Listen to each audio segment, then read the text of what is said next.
दोस्तों स्वागत है आपका बिहार न्यूज में। दोस्तों मैं हूं फिरदौस गनी और आप देख रहे हैं केडीवी लाइव। दोस्तों आज हो चुका है 20 मई 2021। तो आज की बिहार की टॉप न्यूज लेकर आए हैं आपके लिए। दोस्तों वीडियो स्टार्ट करने से पहले आपसे एक रिक्वेस्ट है, अगर आप नए आए इस चैनल पर तो फिर चैनल को सब्सक्राइब करके बेल आइकन को भी प्रेस कर दीजिए और साथ में वीडियो को लाइक कर दीजिए, अपने दोस्तों के साथ शेयर भी कीजिए। तो चलो दोस्तों स्टार्ट करते हैं आज के बिहार की टॉप न्यूज।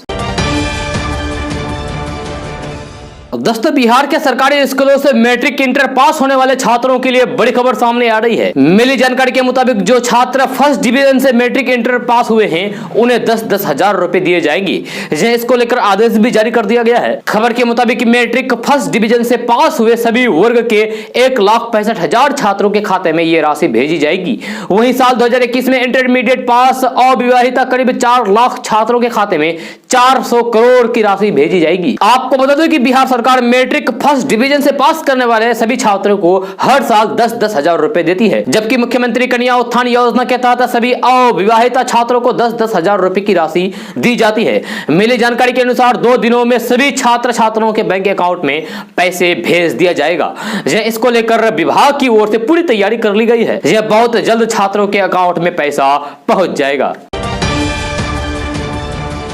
दोस्तों एआईएमआईएम प्रमुख असदुद्दीन ओवैसी ने मोदी सरकार पर भारत में कोरोना की संख्या को कम करके बताने का आरोप लगाया है और कहा है कि सरकार की संख्या का कोई मतलब ही नहीं है, क्योंकि हजारों मामलों की गिनती नहीं हो रही है। आपको बता दें कि ओवैसी की टिप्पणी एक दिन बाद आई जब मोदी सरकार ने दावा किया कि भारत में कुल आबादी के 2% से भी कम लोग अब तक कोरोना से प्रभावित हैं। असदुद्दीन ओवैसी ने ट्विटर पर कहा है कि कल भारत सरकार ने कोरोना के प्रसार को रोकने के लिए खुद को बधाई देते हुए कहा है कि केवल 2% आबादी प्रभावित हुई थी। ओवैसी ने इस पर नाराजगी जताई और कहा कि पीएम मोदी के नेतृत्व वाली केंद्र सरकार संख्याओं को कम बताकर खुद को बधाई दे रही है।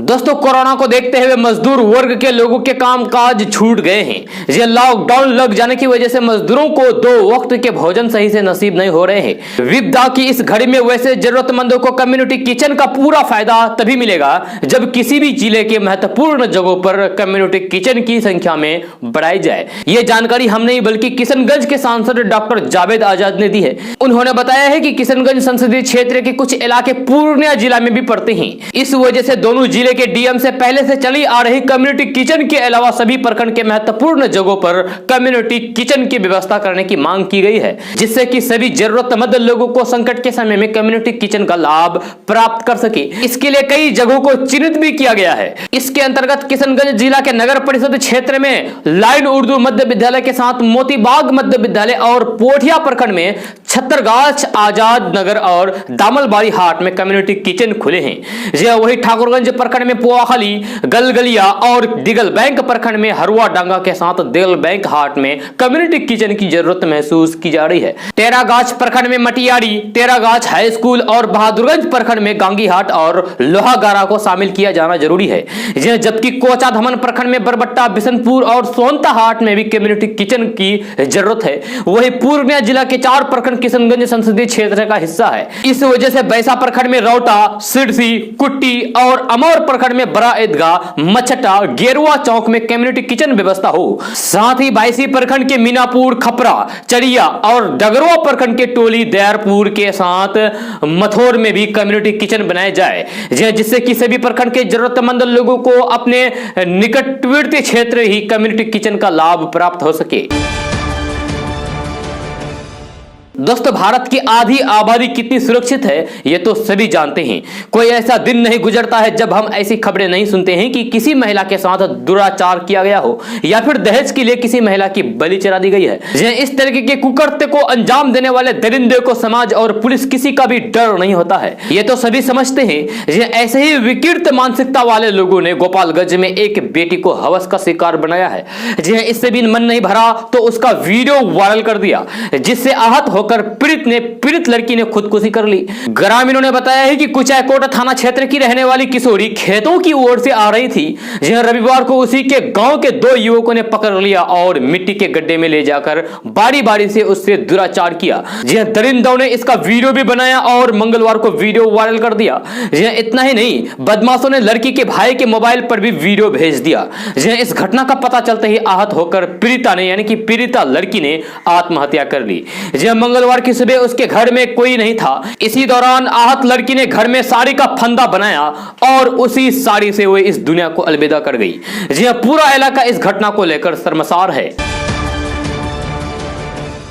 दोस्तों, कोरोना महामारी के दौरान मोबाइल इंटरनेट की खपत काफी बढ़ी है। इसमें 25 से 30% तक का इजाफा दर्ज किया गया है। जी हां, बिहार में मोबाइल उपभोक्ताओं ने महज 1.5 माह में लगभग 55 करोड़ जीबी मोबाइल डेटा का उपयोग किया। मिली जानकारी के अनुसार इस साल फरवरी में लगभग 1 crore 50 lakh GB mobile data हर दिन उपयोग हुआ, जो मई के दूसरे सप्ताह तक बढ़कर 2 करोड़ 10 लाख जीबी तक पहुंच गया। कंपनी के अधिकारियों की माने तो इस बार वर्क फ्रॉम होम होने के साथ होम आइसोलेशन में रह रहे लोगों ने मोबाइल इंटरनेट का उपयोग सबसे अधिक किया है। इसमें मोबाइल कॉलिंग का उपयोग काफी बढ़ गया है। जो लोग हॉस्पिटल में भर्ती हैं वे लोग भी अपने सगे संबंधियों से जुड़े रहने और फिर अपना मन बहलाने के लिए मोबाइल इंटरनेट का उपयोग काफी कर रहे हैं। इस बीच बिहार के 8 करोड़ 53 लाख मोबाइल उपभोक्ताओं में से 80% ने इंटरनेट का उपयोग किसी न किसी तरीके से किया है। दोस्तों, केंद्र सरकार ने मेरा राशन ऐप लॉन्च किया है। ये ऐप राशन लेने में मदद करता है। इस मोबाइल ऐप को उपभोक्ता मंत्रालय ने जारी किया है। इसी मंत्रालय के तहत खाद्य वितरण प्रणाली या फिर पीडीएफ का काम आता है। राशन का वितरण पीडीएफ के जरिए किया जाता है। लोगों को राशन दुकानों के चक्कर न लगाना पड़े, इसमें मेरा राशन मोबाइल ऐप मददगार साबित हो रहा है। सरकार ने one nation one ration card system शुरू किया है, जिसमें मोबाइल ऐप का इस्तेमाल हो रहा है। One nation one ration card system उन लोगों के लिए खास तरीके के मददगार हैं जो कामकाज के सिलसिले में अक्सर अपना राज्य बदलते रहते हैं। प्रवासी मजदूर काम के लिए दूसरे राज्यों में जाते हैं, बीच बीच में घर भी लौटते हैं। इसे देखते हुए सरकार ने one nation one ration card शुरू किया है। यह राशन कार्ड पूरी तरीके से डिजिटल है और इसे किताब की तरह ढोने की जरूरत नहीं है। यह डिजिटल होने के चलते इसे मोबाइल में लेकर चल सकते हैं। जहां कहीं भी रहे इस डिजिटल कार्ड को दिखाकर अपना राशन उठा सकते हैं, यानी कि मोबाइल ले जाएं और मोबाइल दिखाकर अपना राशन उठाएं। जी हां, राशन कार्ड पूरी तरीके से डिजिटल होने के बाद लोगों के लिए इसकी सुविधा और बढ़ा दी गई है। जी हां, उपभोक्ता मंत्रालय ने प्रवासी मजदूरों की सुविधा का ख्याल रखते हुए मेरा राशन ऐप लॉन्च किया है। जी हां, यानी कि अगर आप अपने घर से कहीं दूर बाहर में रहते हो तो फिर आपके लिए यह बहुत ही काम की चीज है। दोस्तों, कोरोना महामारी के दौर में बिहार सरकार की विफलता उजागर करने वाले नेता प्रतिपक्ष तेजस्वी यादव ने अब नीतीश सरकार के खिलाफ मास्टर स्ट्रोक लगा दिया है। तेजस्वी यादव ने एक पोलो रोड स्थित अपने सरकारी आवास को कोविड केयर सेंटर में तब्दील कर दिया है। तेजस्वी यादव ने 2 दिन पहले ही इसकी पेशकश सरकार के सामने की थी। 2 दिन पहले सोशल मीडिया पर लाइव के दौरान तेजस्वी यादव ने कहा था कि वे अपना सरकारी आवास कोरोना संक्रमित मरीजों के इलाज के लिए देने को तैयार है। अब तेजस्वी यादव की आवास की जो तस्वीर सामने आई है उसमें कोविड केयर सेंटर बनकर तैयार हैं। जी हां, तेजस्वी यादव के सरकारी आवास में बेड लगाए जा चुके हैं। जी हां, ऑक्सीजन का इंतजाम भी किया जा चुका है और साथ ही साथ दवाएं भी मौजूद है। केवल डॉक्टर और मेडिकल स्टाफ की कमी है। इस पूरी तैयारी के साथ तेजस्वी यादव ने एक बार फिर से नीतीश सरकार के सामने बड़ी मांग रखी है। नेता प्रतिपक्ष तेजस्वी यादव ने कहा है कि वे सरकार से यह अपील करते हैं कि जो सरकारी आवास उन्हें आवंटित किया गया है उसे आइसोलेशन वार्ड और फिर क्वारंटाइन सेंटर बनाया जाए, क्योंकि बिहार के अस्पतालों में मरीजों को स्वास्थ्य सुविधाएं नहीं मिल रही है। जी हां, जिसे देखते हुए हमने 1 नंबर पोलो स्थित अपने आवास में बेड, ऑक्सीजन, दवाइयां और भोजन की व्यवस्था की है। दोस्तों, बिहार के अररिया जिला से एक अजीबोगरीब घटना सामने आई है। दरअसल एक कैदी कोर्ट ले जाने के दौरान पुलिस को चकमा देकर फरार हो गया। नाले में कूदकर भागने की बात सामने आ रही है। जी अररिया पुलिस जेसीबी से नाले को खोदकर कैदी को ढूंढ निकालने की कोशिश में जुटी हुई है। यह घटनास्थल पर दर्जनों लोगों की भीड़ जमा हो गई। यह घटना अररिया जिले के नगर थाना क्षेत्र की है, जहां कोर्ट ले जाने के दौरान एक कैदी नाले में कूदकर फरार हो गया। यह बताया जा रहा है कि बाइक की चोरी के आरोप में उसे पुलिस ने पकड़ा था। यह बुधवार को जब उसे कोर्ट ले जाया जा रहा था, उस दौरान बीच रास्ते में ही वह गाड़ी से कूदकर भाग निकला। चोर को पकड़ने के लिए अब पुलिस ने जेसीबी की मदद ली है। जेसीबी से नाले की खुदाई करके चोर की तलाश जारी है। बताया जा रहा है कि यह नाला काफी गहरा और लंबा है। काली मंदिर से बाबा जी की कुटिया तक यह नाला बना हुआ है। दोस्तों, बिहार कांग्रेस ने कोरोना पीड़ितों की मदद के लिए 46 एम्बुलेंस देने का फैसला किया है। जी हां, पार्टी के सभी विधायक, सांसद, एमएलसी अपने क्षेत्र में 2-2 एम्बुलेंस देंगे, लेकिन बड़ा सवाल एम्बुलेंस के मेंटेनेंस को लेकर उठ रहे हैं। जी, ऐसा इसलिए क्योंकि दान में मिली एम्बुलेंस के मैनेजमेंट का कोई भी सरकारी प्रावधान नहीं है। ऐसे में कांग्रेस को एम्बुलेंस देने से पहले उसके पड़े सड़ने की चिंता सताने लगी है। 21 मई को पूर्व सीएम राजीव गांधी की 30वीं पुण्यतिथि है। इस दिन कांग्रेस कोरोना मरीजों की सहूलियत के लिए 46 एम्बुलेंस दान करने की तैयारी कर रही है। दोस्तों, कोरोना संक्रमण के बढ़ते मामलों के बीच उत्तर प्रदेश से लेकर बिहार तक में गंगा नदी में 100 के बहने की खबरें सामने आ रही है। जैसे कि आप मीडिया के द्वारा देख भी रहे हैं। ये राजनीतिक दलों की तरफ से आरोप लगाए गए हैं कि कोरोना संक्रमण की मौत के बाद 100 को नदी में बहा जा रहा है। जी हां, आज भी कई तरह के आरोप लग रहे हैं। इसका असर बिहार से लेकर पश्चिम बंगाल के मछली बाजार में दिख रहा है। जब से गंगा नदी में 100 मिल रहे हैं, उस समय से बंगाल के कई जिलों से लेकर बिहार के पटना समेत आसपास के जिलों में भी मछली की बिक्री कम हो गई है। यहां तक कि सीमांचल, मिथिलांचल में भी मछली की बिक्री कम हो गई है। जी हां, कोरोना संकट में जारी लॉकडाउन और कुछ घंटे के लिए दुकान खोलने की इजाजत के बीच मछलियों के नहीं बिकने से दुकानदार काफी परेशान, हैरान है। दोस्तों, प्रधानमंत्री किसान सम्मान निधि स्कीम की 8वीं किस्त देश भर के करोड़ों किसानों के खाते में भेज दी गई है। जी हां, सरकार ने लाभार्थियों की लिस्ट www.pmkisan.gov.in पर जारी कर दी है। जो लोग 8वीं किस्त चेक करना चाहते थे, वे अब लिस्ट में अपना नाम चेक कर सकते हैं। जी हां, कई किसान ऐसे भी हैं जिन्हें किस्त के पैसे अभी तक नहीं मिले हैं। जी हां, ऐसे में आपको ज्यादा परेशान होने की जरूरत नहीं है। जी हां, किसान भाई सरकार द्वारा जारी हेल्पलाइन नंबर पर शिकायत कर सकते हैं। जी हां, इसके अलावा क्षेत्र के लेखपाल और कृषि अधिकारी से भी संपर्क कर सकते हैं। जी हां, किसान सम्मान निधि की किस्त नहीं मिली है तो फिर इसकी शिकायत पीएम किसान सम्मान निधि के हेल्पलाइन नंबर पर दर्ज करा सकते हैं। इसके लिए आप हेल्पलाइन नंबर 011-24-300-606। जी हां, और दूसरा नंबर है 011-23381092। जी हां, इस पर आप कॉल करके पता कर सकते हैं कि आपकी किस्त क्यों नहीं आई है, या फिर आई है या फिर नहीं। दोस्तों, बिहार के पूर्व सीएम जीतन राम मांझी ने तेजस्वी यादव पर निशाना साधा है। जी उन्होंने कहा है कि तेजस्वी यादव खुद अपने पिता की विरासत पर काम कर रहे हैं। जी उनके पिता के राज में हुए करिश्मा को भी हमने देखा है। तेजस्वी यादव सीएम का बेटा रहे हैं, उन्हें सीएम बनने की छटपटाहट है। जीतन राम मांझी ने कहा है कि अगर बिहार को संभालना ही होता तो 15 साल में यह काम क्यों नहीं किया। जी गांव की पंचायतों में इसकी व्यवस्था करते तो आज स्वास्थ्य व्यवस्था चरमराई हुई नहीं होती। साथ ही जीतन राम मांझी ने कहा है कि नीतीश कुमार उनके बिगड़े हुए रास्ते को संभालने में लगे हुए हैं। आज मुख्यमंत्री समुदाय की किचन से लोगों की मदद कर रहे हैं। यह काम तेजस्वी यादव किसी भी परिस्थिति में नहीं कर पाएंगे, यह विश्वास है। वही जीतन राम मांझी ने बिहार में ब्लैक फंगस के खतरे पर इसके लिए केंद्र सरकार को दोषी ठहराया है। उन्होंने कहा है कि इसके लिए पहले से प्लानिंग होनी चाहिए थी। इस मामले में जो व्यवस्था केंद्र सरकार द्वारा दी गई है वह अपर्याप्त है, लेकिन बिहार सरकार अपने स्तर से इस दिशा में काम कर रही है।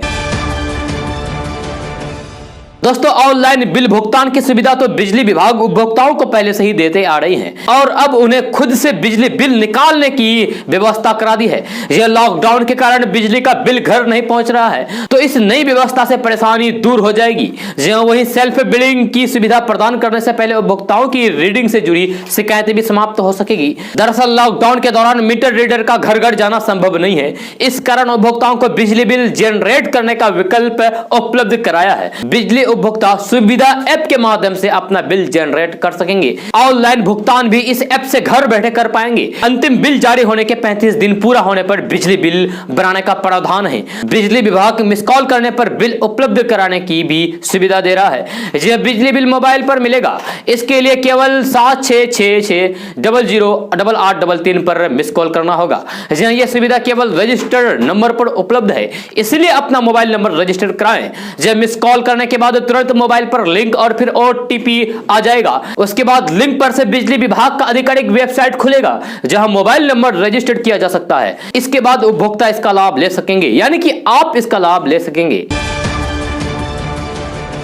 दोस्तों देश में कोरोना संक्रमण के इलाज को लेकर अब नई शोध सामने आ रहे हैं। जो देश में लंबे समय से कोरोना संक्रमण से लड़ने में कारगर मानी जाने वाली प्लाज्मा थेरेपी के बाद अब कोरोना के इलाज में रेमडेसिविर को भी हटाने पर विचार किया जा रहा है। यह प्लाज्मा थेरेपी को कोरोना के इलाज से हटाने के फैसले के बाद जल्द ही अब रेमडेसिविर इंजेक्शन को भी हटाने पर जल्द फैसला लिया जा सकता है। यह दिल्ली में सर गंगाराम अस्पताल के चेयरमैन डॉक्टर DS राणा ने मंगलवार को कहा कि कोरोना ट्रीटमेंट से रेमडेसिविर को भी जल्द हटाने पर विचार किया जा रहा है। कोरोना संक्रमित मरीजों पर इसके बेहतर प्रभाव को लेकर कोई भी सबूत सामने नहीं आए हैं, इसीलिए इस दावे को कारगर नहीं माना जा सकता। ICMR की एडवाइजरी पर प्लाज्मा थेरेपी को कोरोना ट्रीटमेंट से हटा दिया गया है और अब पूरी संभावना है कि रेमडेसिविर को भी इससे हटा दिया जाए। दोस्तों कल बिहार की सीमा से सटे नेपाल में भूकंप के झटके महसूस किए गए हैं। इन झटकों की तीव्रता अच्छी खासी थी और बिहार के सीमावर्ती इलाकों में भी इसे महसूस किया गया। यह भूकंप कल सुबह आया था। न्यूज एजेंसी ANI ने बताया कि इस भूकंप का केंद्र नेपाल के पोखरा से 35 किलोमीटर पूर्व में था। पहले इस भूकंप की तीव्रता 5.3 बताई जा रही थी। अब दावा किया जा रहा है कि इस भूकंप की तीव्रता 5.8 है, जो नुकसान की दृष्टि से काफी अधिक है। बिहार के पूर्वी चंपारण, पश्चिमी चंपारण आदि जिलों में से 2 से 3 सेकंड तक भूकंप के झटके महसूस करने की बात बताई जा रही है। इन क्षेत्र में हुए किसी नुकसान की जानकारी अब तक सामने नहीं आई है। बिहार की ज्यादातर उत्तरी सीमा नेपाल से लगती है। नेपाल में आए भूकंप की वजह से इन इलाकों में भी लोग सहमे नजर आए। नेपाल के भूकंप अक्सर इस क्षेत्र को प्रभावित करते हैं। पोखरा जहां भूकंप का केंद्र बताया जा रहा है, वह क्षेत्र बिहार के बेतिया शहर से करीब 300 किलोमीटर दूर है। फिलहाल बिहार में इस भूकंप की वजह से कोई बड़ा नुकसान होने की सूचना नहीं है। हम इस बारे में अधिक जानकारी जुटाने की कोशिश कर रहे हैं और फिर आपको बताया जाएगा। दोस्तों बिहार के मशहूर चिकित्सक डॉक्टर प्रभात कुमार का कोरोना से निधन मंगलवार को हो गया। वह प्रख्यात हृदय रोग विशेषज्ञ के रूप में एक अलग पहचान रखते थे। बिहार में एंजियोप्लास्टी की शुरुआत का श्रेय भी इन्हें ही जाता है। उनके निधन का समाचार सुनकर बिहार के आम से लेकर खास लोग भी शोक में डूबे हैं। लोग डॉक्टर प्रभात के असमय मृत्यु पर भरोसा नहीं कर रहे हैं। डॉक्टर प्रभात के निधन पर मुख्यमंत्री नीतीश कुमार ने शोक जताया और शोक संदेश में कहा कि बिहार के लोगों को ये एंजियोप्लास्टी की सुविधा के लिए एम्स या फिर फोर्टिस जैसे संस्थाओं में जाना पड़ता था, लेकिन डॉक्टर प्रभात कुमार ने यह सुविधा पटना में उपलब्ध कराई। वह समाज कार्यों से भी जुड़े थे। उनका निधन चिकित्सा जगत के लिए अपूरणीय क्षति है। दोस्तों देश में कोरोना की दूसरी लहर का असर देखने को मिल रहा है। बिहार राज्य भी कोरोना की लहर से अछूता नहीं है। बिहार के मुख्यमंत्री नीतीश कुमार लगातार स्वास्थ्य सेवाओं को सुदृढ़ करने के निर्देश अधिकारियों को दिए हैं। इसके अलावा उन्होंने बिहार में कोरोना की रोकथाम के लिए कई कड़े कदम भी उठाए हैं। इस बीच सीएम नीतीश कुमार ने कोरोना को लेकर लोगों के बीच जागरूकता फैलाने के लिए ऑडियो संदेश जारी किया है। अपने ऑडियो संदेश में वे कह रहे हैं कि नमस्कार, मैंने पहले भी राज्य के कोरोना की स्थिति के बारे में बताया था और कोरोना संक्रमण में वृद्धि की जानकारी दी थी। इसे देखते हुए कोरोना जांच को और बढ़ाते हुए अब 1,25,000 से अधिक जांच हर दिन किया जा रहा है। अब कोरोना मरीज की संख्या में भी प्रतिदिन कमी आ रही है। कोरोना के बढ़ते संक्रमण को देखते हुए 5 मई से 15 मई 2021 तक बिहार में लॉकडाउन लगाया गया है। 13 मई को सहयोगी मंत्रीगण एवं पदाधिकारियों के साथ बिहार में लागू लॉकडाउन की स्थिति की समीक्षा की गई थी। लॉकडाउन के सकारात्मक प्रभाव को देखते हुए अगले 10 दिनों या अर्थात 16 से 25 मई 2021 तक लॉकडाउन को विस्तारित किया गया है। लॉकडाउन के सकारात्मक प्रभाव को देखते हुए अगले 10 दिनों यानी कि 16 से 25 मई 2021 तक लॉकडाउन को विस्तारित करने का निर्णय लिया गया है। उन्होंने अपने संदेश में आगे कहा है कि जब से लॉकडाउन लागू किया गया है, हम लोग सभी का ध्यान रख रहे हैं, किसी की उपेक्षा नहीं की गई है और पूरी कोशिश है कि हर जरूरतमंद तक सहायता पहुंचे। इसके लिए कार्यरत पूरी टीम पूरी लगन से परिश्रम के साथ लगी हुई है। मुख्यमंत्री नीतीश कुमार ने आगे कहा है कि हमने 17 मई को 22 जिलों के सामुदायिक किचन का वर्चुअल टूर के माध्यम से वहां चलाई जा रही व्यवस्थाओं का जायजा लिया गया और कई लाभार्थियों से बातचीत की गई। जिलों के कई लाभार्थियों ने कहा है कि सामुदायिक किचन के माध्यम से अच्छा खाना मिल रहा है और कई लोग ये भी कहा है कि हम लोग खाना अपने बच्चों और तथा बुजुर्गों के लिए घर पर भी ले जाते हैं। लाभार्थियों ने सीधे संवाद के दौरान बताया है कि सरकार ने इस परिस्थिति में जो कदम उठाए हैं वे सराहनीय हैं। होम आइसोलेशन में रहने वाले कोविड मरीज एवं उनके परिजनों के लिए भोजन की व्यवस्था करने का निर्देश दिया गया है। इसके साथ ही सामुदायिक किचन में आने वाले बच्चे बच्चियों के लिए दूध की भी व्यवस्था करने का निर्देश दिया गया है। दोस्तों बिहार के मुजफ्फरपुर जिले के गायघाट थाना क्षेत्र के मणिपुर भूसरा में गांजा की खेती का खुलासा हुआ है। जहां ग्रामीणों की सूचना पर मंगलवार को एसएसपी जयकांत ने पुलिस टीम के साथ छापेमारी करके इसे बरामद किया। मामले में गांजा की अवैध खेती करने वाले श्री नारायण कुंवर को पुलिस ने गिरफ्तार कर लिया। यह जानकारी के अनुसार एसएसपी को गुप्त सूचना मिली कि मणिपुर निवासी श्री नारायण कुंवर ने अपने घर के पीछे स्थित बिहार सरकार की जमीन में गांजा की खेती की है। दोस्तों अरब सागर में आए तूफान टॉक्टे का बिहार पर मंगलवार को भी असर दिखा। यह दिन में हल्की धूप के बाद दोपहर के बाद आसमान में बादल छाए। पटना और बक्सर के साथ बिहार के कई जिलों में हल्की बारिश हुई। ऐसे में प्रदेशवासियों यानी कि बिहार वासियों ने गर्मी से राहत महसूस की। इस दौरान धूप और छांव का सिलसिला जारी रहा। यह वर्तमान में सबसे बड़ी परेशानी उमस से लोगों को राहत मिली। यह पटना मौसम विज्ञान केंद्र के वैज्ञानिक संजय कुमार का कहना है कि अरब सागर में उठा तूफान धीरे धीरे कमजोर पड़ रहा है। इसके चलते देश के विभिन्न भागों में कम दबाव का क्षेत्र बनने लगा है। इसी वजह से विभिन्न क्षेत्र में हल्की बारिश या फिर फुहारे पड़ रही है। मौसम वैज्ञानिकों का कहना है कि प्रदेश में छाए बादल अगले 3 दिन इसी तरीके से बने रहेंगे। उसके बाद मौसम बदलेगा। अगले 2 दिन में बिहार के विभिन्न जिलों में बारिश हो सकती है। मौसम में आए बदलाव की वजह से सीमांचल मिथिलांचल सहित राजधानी पटना के आकाश में दिन भर बादल छाए रहे। मौसम वैज्ञानिकों का कहना है कि वर्तमान में बिहार में प्री मानसून का दौर है। ऐसे में बादल छाए रहने एवं बारिश होना सामान्य बात है। यह मौसम विज्ञान केंद्र ने राज्य के अधिकांश जिलों के लिए येलो अलर्ट जारी कर दिया है। इसमें मध्य और उत्तरी बिहार के जिले शामिल है। यह बिहार के पश्चिमी चंपारण, सिवान, सारण, पूर्वी चंपारण, गोपालगंज, सीतामढ़ी, मधुबनी, मुजफ्फरपुर, दरभंगा, वैशाली, शिवहर, समस्तीपुर, बक्सर सहित कई जिले ऐसे हैं जहां 2-3 दिन तक बारिश होने की आसार है। दोस्तों मुख्यमंत्री नीतीश कुमार ने निर्देश दिया है कि गेहूं की खरीदारी की समय सीमा बढ़ाकर 15 जून तक करें, जिससे कि अधिक से अधिक किसान अपना गेहूं बेच सके। इस बार राज्य में गेहूं की पैदावार अच्छी हुई है। अधिक से अधिक किसानों को गेहूं बेचने के लिए प्रेरित करें। उन्होंने अधिकारियों को खास तौर से निर्देश दिया है कि इस बात का खास तौर से ध्यान रखें कि किसानों को गेहूं को बेचने में किसी तरह की कोई भी दिक्कत नहीं हो। गेहूं खरीद में कृषि विभाग का भी सहयोग लें। मुख्यमंत्री मंगलवार को एक अन्य मार्ग में स्थित संकल्प सभा कक्ष में वीडियो कॉन्फ्रेंस के माध्यम से गेहूं खरीद की मौजूदा स्थिति की समीक्षा कर रहे थे। दोस्तों कांग्रेस के पूर्व अध्यक्ष राहुल गांधी ने कोरोना संक्रमण से होने वाली मौतों के आंकड़ों में बढ़ोतरी को लेकर बुधवार को केंद्र सरकार पर निशाना साधा है। और आरोप लगाया है कि ध्यान भटकाना, झूठ फैलाना और तथा छिपाना इस सरकार की नीति है। उन्होंने ट्वीट किया और कहा कि वैक्सीन कम होती जा रही है और कोविड मृत्यु बढ़ती जा रही है। केंद्र सरकार की नीति ध्यान भटकाओ, झूठ फैलाओ, शोर मचाकर तथ्य छुपाओ। कांग्रेस नेता राहुल गांधी ने केंद्र सरकार पर यह आरोप उस वक्त लगाया जब भाजपा ने मंगलवार को एक टूल किट का हवाला देते हुए दावा किया था कि कांग्रेस प्रधानमंत्री नरेंद्र मोदी को बदनाम करने का प्रयास कर रही है।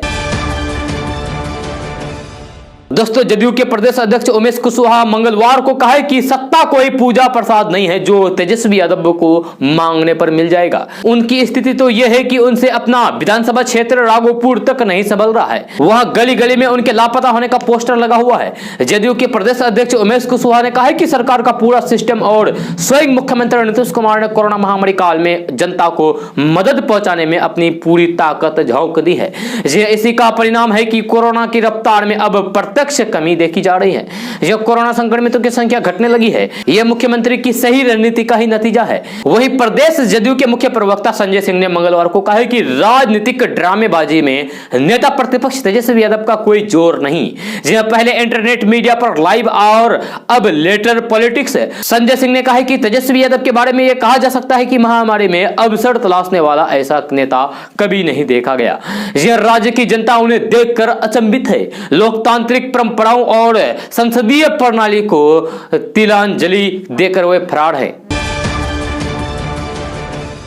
दोस्तों सारण से भाजपा के सांसद राजीव प्रताप रूडी और मधेपुरा के पूर्व सांसद पप्पू यादव के बीच एम्बुलेंस प्रकरण पर छिड़ा विवाद अब निजी छिटाकाशी तक पहुंच चुकी है। पप्पू यादव ने भाजपा सांसद के कार्यालय में 30 से अधिक सरकारी एम्बुलेंस को बेकार खड़ा रखे जाने पर और उन पर बालू ढोए जाने को लेकर सवाल उठाए थे। इसी के बाद रूडी ने मंगलवार को वीडियो जारी करके पप्पू यादव को अपराधी बताया। तो पप्पू यादव की पार्टी जन अधिकार पार्टी ने भी पलटवार किया। जन अधिकार पार्टी के प्रदेश अध्यक्ष ने कहा है कि केंद्र में मंत्री रहे राजीव प्रताप रूडी केवल घपले घोटाले में लगे रहते थे। जी हाँ, वे बताएं कि उन्हें मंत्रिमंडल से क्यों हटाया गया। प्रदेश अध्यक्ष राघवेंद्र कुशवाहा ने कहा है कि भाजपा सरकार में मंत्री रहे राजीव प्रताप रूडी को पद से क्यों हटाया गया, जनता ये जानना चाहती है। जी हाँ, उन्होंने मंगलवार को बयान जारी करके कहा है कि राजीव प्रताप रूडी पर कई गंभीर आरोप के बाद उन्हें मजबूरी में पद से हटाना पड़ा था। जी हाँ, उन्होंने अपने कार्यालय में कई घपले घोटाले किए थे। पप्पू यादव पर रूडी के हमले के जवाब में उन्होंने कहा कि पप्पू यादव पर अगर गंभीर आरोप होते तो उन्हें संसद में बैठने की बात कौन कहे, चुनाव भी लड़ने नहीं दिया जाता। पप्पू यादव पर कोई आरोप नहीं है, अदालत ने उन्हें आरोप से बरी कर दिया है, लेकिन रूडी ने उनकी छवि धूमिल करने की कोशिश की है। जी उन्होंने रूडी के आरोप को पूरी तरीके से बेबुनियाद झूठा बताते हुए कहा कि रूडी पर जल्द ही कोई ना कोई व्यक्ति मानहानि का मुकदमा करेगा। दोस्तों, कोरोना महामारी के बीच लोग पहले से ही घरों में दुबके हुए हैं और सार्वजनिक स्थानों पर जाने से परहेज कर रहे हैं। इस दौरान बिहार में एक नया ट्रेंड देखने को मिल रहा है, जहां लोगों की बैंक पर निर्भरता कम हुई है और अब लोग एटीएम पर कैश निकालने के लिए ज्यादा निर्भर है। यह ट्रेंड इसलिए अच्छा है क्योंकि कोरोना के पहले चरण में लोगों की निर्भरता एटीएम पर कम थी। एटीएम से पैसे निकालने में लगभग 40% का इजाफा हुआ है। बिहार में 6,639 एटीएम और 6,36,585 कार्ड धारक है। वहीं पटना जिले में 1,509 एटीएम और 53,42,298 एटीएम कार्ड धारक हैं। बैंक अधिकारियों की माने तो अभी के वक्त में एटीएम में हर दिन लगभग 12 करोड़ रुपए लोड किए जा रहे हैं। वहीं लोग एटीएम के जरिए लगभग 10 करोड़ रुपए की निकासी हर दिन कर रहे हैं। दोस्तों, बीजेपी ने आरोप लगाया है कि कांग्रेस के पूर्व अध्यक्ष राहुल गांधी ने पीएम मोदी की छवि खराब करने के लिए महामारी का इस्तेमाल किया।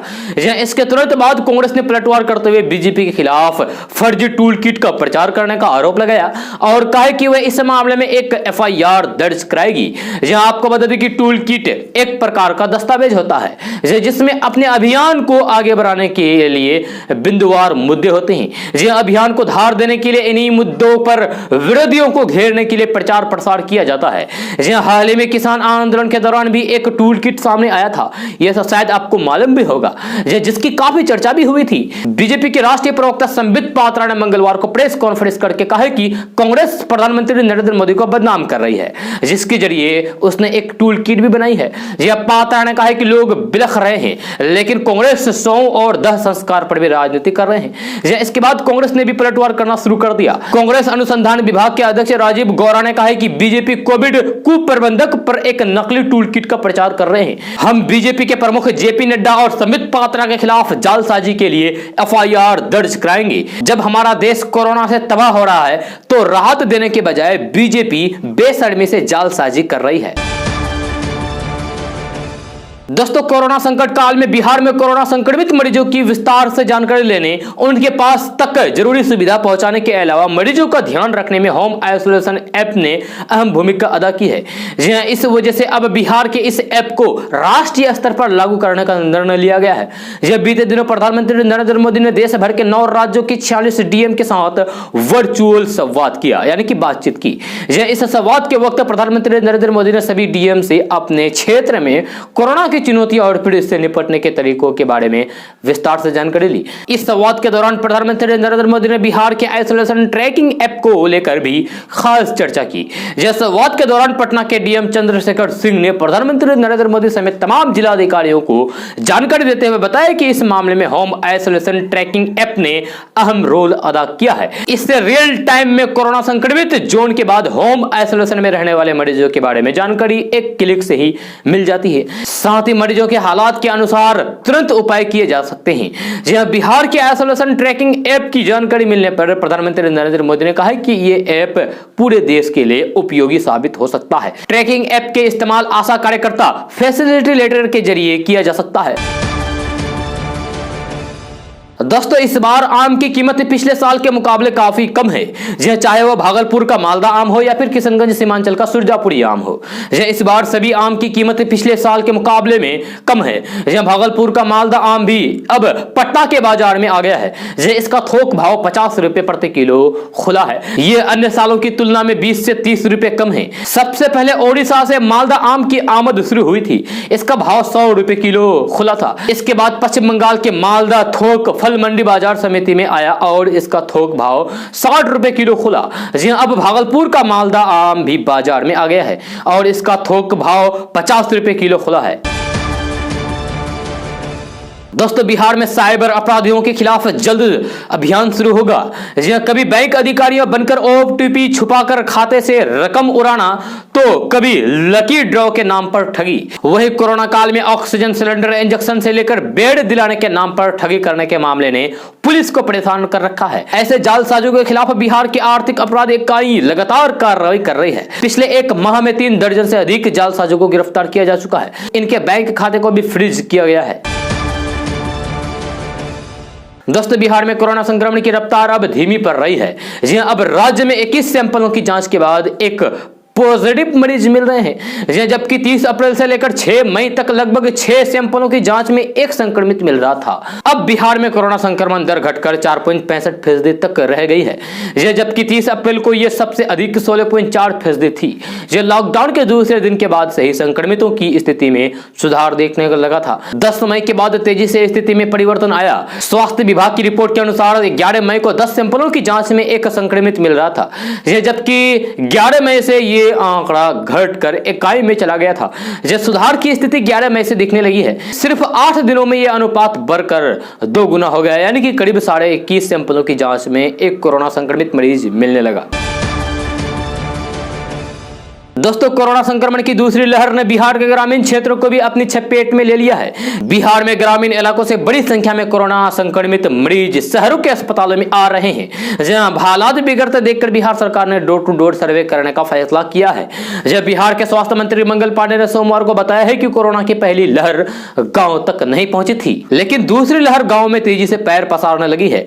कई जिलों के गाँवों में कोरोना के मरीज निकल रहे हैं। इसे देखते हुए सरकार ने घर घर सर्वेक्षण करने का निर्णय लिया है। उन्होंने बताया कि इसके लिए एक home isolation Covid tracking app भी बनाया गया है, जिसके जरिए ग्रामीण क्षेत्रों में होम आइसोलेशन में लोगों की लगातार निगरानी और फिर ट्रैकिंग की जाएगी।